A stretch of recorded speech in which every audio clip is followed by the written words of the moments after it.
ইনশাআল্লাহ।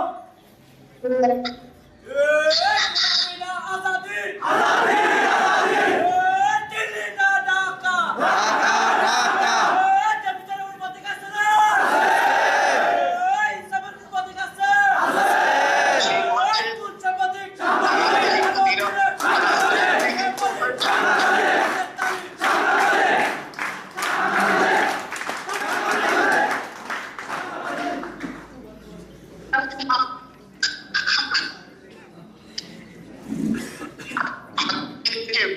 আমাদের মতো মানুষদেরকে গিনিপিগ নামে ডাকা হয়, আমাদেরকে ব্লাডি সিটিজেন নামে ডাকা হয়। আমাদের সেটা জবাব দেওয়ার সময় আমাদের এই রক্তের উপরে দাঁড় করায় আমাদের এই বাংলাদেশটাকে আর কোন বর্জুয়াদেরকে আমরা তুলে দিব না।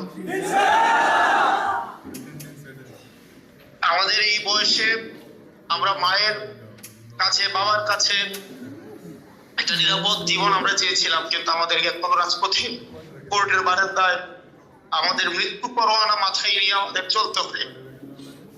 আমরা ঘর থেকে বের হইলে আমরা জানি না আবার নিরাপদে ফিরবো কিনা, আমরা জানি না যে আমাদের জীবন নিয়ে আর বাসায় ফিরবো কিনা, সন্তান জানে না তার বাবা আর কোনোদিন ফিরবে কিনা, আর দিবের সন্তান কোনোদিন হারিবাইকে আর ফিরে পাবে না। আমাদের কোন ধরনের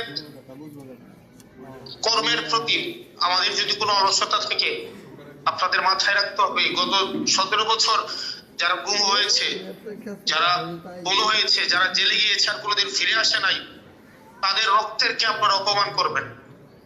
আপনারা যদি আপনারা নিজেদের মধ্যে যদি কোরআনবাজি করেন, নিজেদের মধ্যে যদি আপনারা কোরআনবাজি করেন, এই কোরআনবাজিতে যদি কোনো নেতিবাচক ফলাফল আসে আপনাদেরকে ধরে নিতে হবে। আপনারা আমাদের এই রক্তের 17 বছরের এই ফিল্ড এত সহজ ছিল না। 2009 সালের পিলখানার হত্যাকাণ্ড, 2014 সালে যেভাবে ভোট রিগড করা হয়েছে, 2013 সালে শাপলা চত্বরে যেভাবে মানুষকে নির্মম ভাবে গণহত্যার শিকার করা হয়েছে, প্রত্যেকটা নৈতিক আন্দোলনে যেভাবে দমন পীড়ন চালানো হয়েছে, এই রক্তের মধ্য দিয়ে আজকের এই জায়গায় এসে আমরা দাঁড়িয়েছি। আজকে আমাদের ব্যক্তিগত মতপার্থক্য যদি আমাদের কোন নেতিবাচক ফলাফলের দিকে নিয়ে যায়, এই দায়ভার আমাদের, এবং যারা এই ফেসিবাদী এই মাঠটাকে প্রস্তুত করেছে তাদের প্রত্যেকটি রক্তের প্রতি আমাদের অপমান হবে। আমি আপনাদেরকে অনুরোধ করব, আপনারা নিজেদের মধ্যে ছোট ছোট মতপার্থক্য ভুলে গিয়ে আমরা একটা বৃহত্তর স্বার্থে আমরা দেবিদ্বারটাকে আমরা আর কখনো একটা মানি মেশিন হইতে দিব না। আমরা খেটে খাওয়া মানুষের সন্তান, আমরা এখানে যারা আছি কেউ হচ্ছে এখানে উচ্চ বংশের কেউই না, আমরা সবাই এখানে সমপর্যায়ের মানুষ, সমচিন্তার মানুষ। আমরা একটা জায়গায় সবাই একমত যে আমরা দেবিদ্বারটাকে আর কখনোই জালিমের হাতে আমরা তুলে দিতে পারি না ইনশাআল্লাহ। মক্কাতুল মুকাররমার মসজিদে হারামের একটা ছবি। আপনাদের কাছে অনুরোধ থাকবে, আপনারা আত্মতুষ্টিতে ভুগবেন না।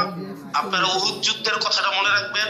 উহুদের যেই যুদ্ধ, উহুদের যেই আমাদের কৌশলগত যেই ত্রুটিটা ছিল, সীমাবদ্ধতাটা ছিল, সেটা থেকে শিক্ষা নিয়ে আমরা যেন 12 তারিখ পর্যন্ত আমরা মাঠে থাকি।